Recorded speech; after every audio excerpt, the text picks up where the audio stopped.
اهلا بكم في قناتي وفيديو جديد. النهارده هنعمل مع بعض طريقه كيكه الشوكولاته بالصوص الرائع ده وبطريقه سهله ومكونات بسيطه. بس قبل ما نبدا الفيديو ما تنسوش تضغطوا لايك وتشتركوا في القناه وتفعلوا زر الجرس، ويلا بينا نبدا الفيديو على طول. اول حاجه معانا هنا 4 بيضات بدرجه حراره الغرفه، كوب وربع من السكر، رشة ملح صغيرة، نص معلقة صغيرة فانيليا، معلقة كبيرة خل أبيض. هنبدأ نضرب كل المكونات دي بالمضرب الكهربائي مع بعض.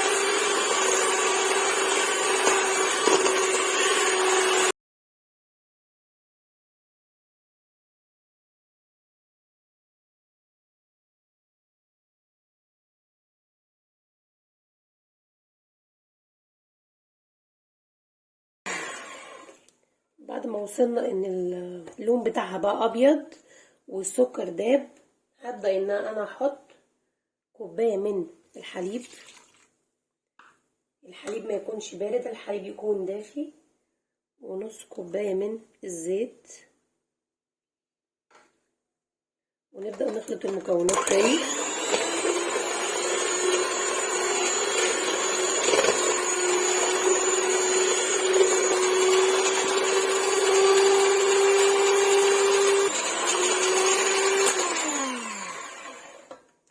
كده اتخلطت المكونات كويس. هنبدأ نحط الدقيق او الطحين.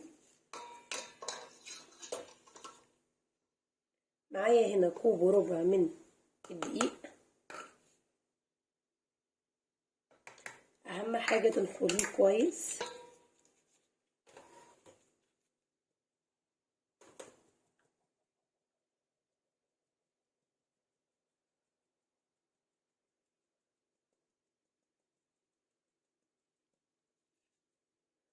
نص كوب من الكاكاو الخام، اهم حاجة ما يكونش محلى، يعني يكون خام. نص معلقة كبيرة بيكنج باودر، وهننخل كل المكونات الجافة برضو.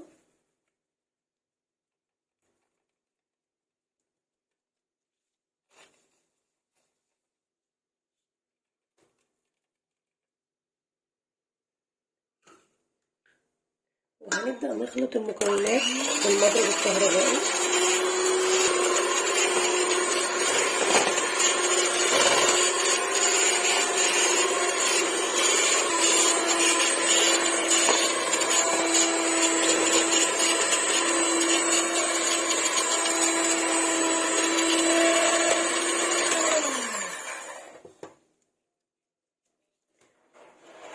ده القوام اللي انا محتاجاه.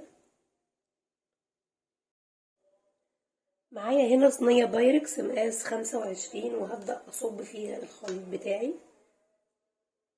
وهكون مجهزة الفرن شغال لمدة 10 دقايق على درجة حرارة 180.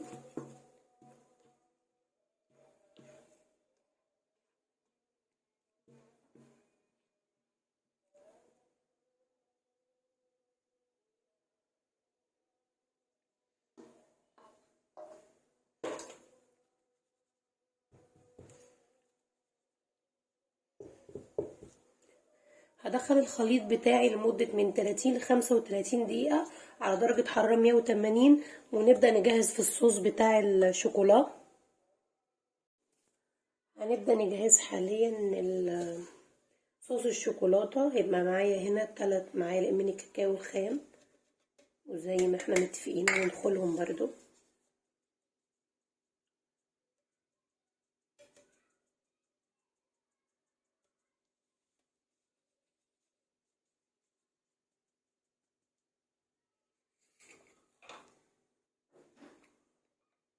معايا هنا كوب من الحليب،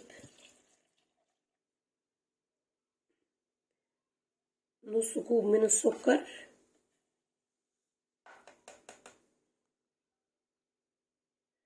نص كوب من الزيت،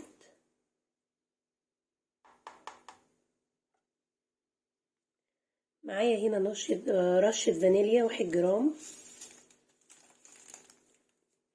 ومعايا هنا واحدة هوز هقطعها على المكونات.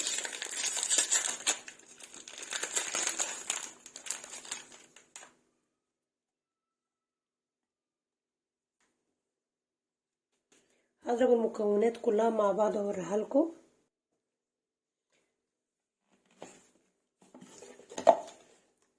ده شكل الصوص بعد ما خلص، دي كثافته.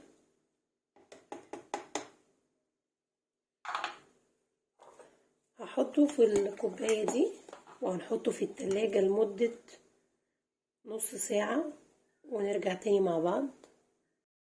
كده خلاص انا صبيت الصوص، هحطه في التلاجة لمدة نص ساعة زي ما اتفقنا مع بعض.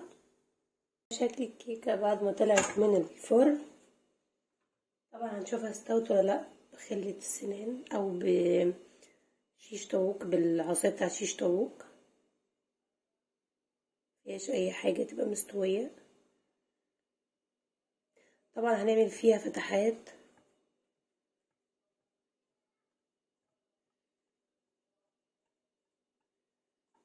هتعرفوا ليه دلوقتي.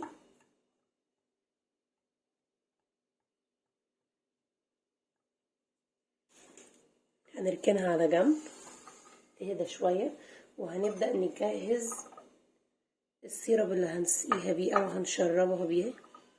معايا هنا كوب من الحليب، معلقة سكر، معلقة من الكاكاو او ممكن قهوة سريعة الذوبان، وندوبهم كويس.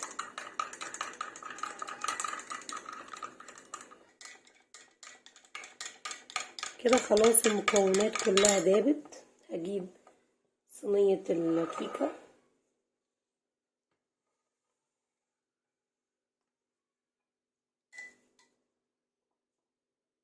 وهبدأ انزل على المكونات على الكيكة ونسقيها من كل الاتجاهات. عايزين الكيكة كلها تتشرب.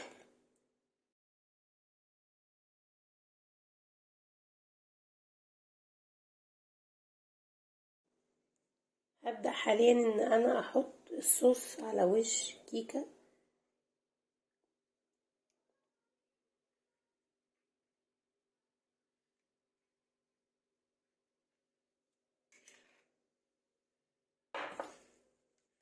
افرده كويس بالمعلقة.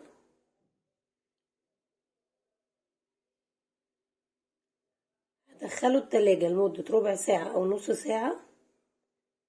اول ما يتماسك اطلعه على طول. الكيكة بتاعتي بقى لها حوالي نص ساعة في التلاجة وبقت بالشكل الجميل ده. هنبدأ نقطعها مع بعض.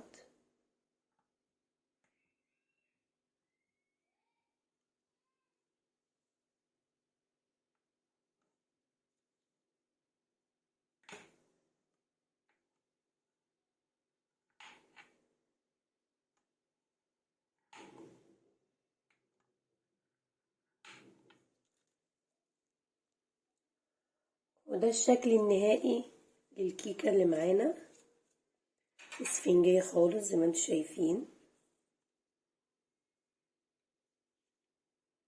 والف هنا وشفا.